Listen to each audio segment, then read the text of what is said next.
Alrighty, so our water heater took a dump yesterday, and now we got to replace it.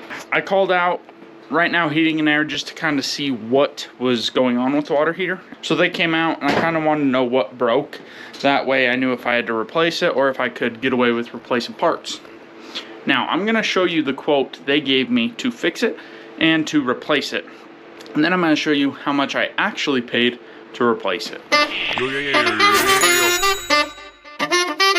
So throughout this video, I'm going to be walking you through how I saved myself $3,100 of installing my own water heater instead of having someone else do it for me. So let's get right into it. First thing you're going to do is locate that water heater breaker and shut that off.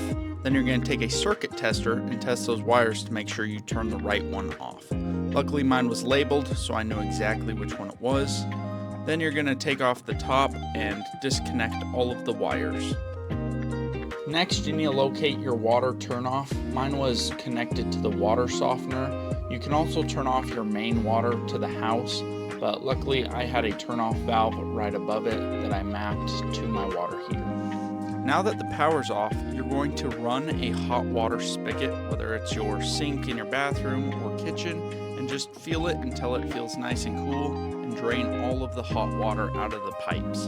Next, you're going to hook a garden hose up to the bottom of the water heater and drain it outside in a drain or in a bucket. Mine was clogged, so I had to drain it after I moved it. Look at all that hard water that was clogged up in there. I just stuck a screwdriver in there, moved it around, got all that hard water off. Let that water drain. Make sure your pressure release valve is opened if you need to. Make sure there's no hot water coming out of there and no water's coming out of that spigot you turned on earlier. Next, you're going to disconnect your hookups, your hot water and your cold water.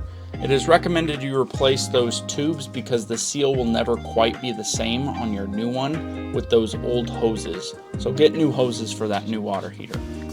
Shout out to my wife for helping me clean up the area, out with the old, in with the new. I'd recommend getting a new drain pan, place that underneath your water heater, make sure it's big enough for it. Next, you're going to reconnect your hoses. Add plumber's tape or thread lock on all new threading. Connect those hoses real tight, make sure there's no leaks, make sure there's no water around the base, and then you're going to turn your water back on. Make sure you have a faucet in the next room on so your water tank can fill with water and get rid of all of the air bubbles in the tank. You should see a steady stream. Let that steady stream run for about 3 minutes to completely fill the tank. If you have an air bubble in that tank, you risk blowing one of your heating elements. Then, once you know it's full, you're going to reconnect your wires. This is a 220 volt, so I have two reds.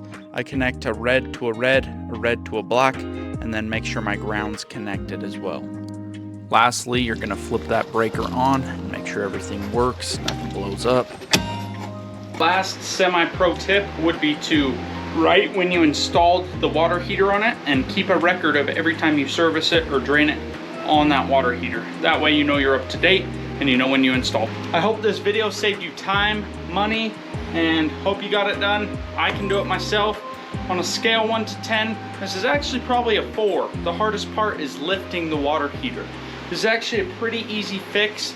Now if you have a gas water heater, it might be a little harder, but mine's electric.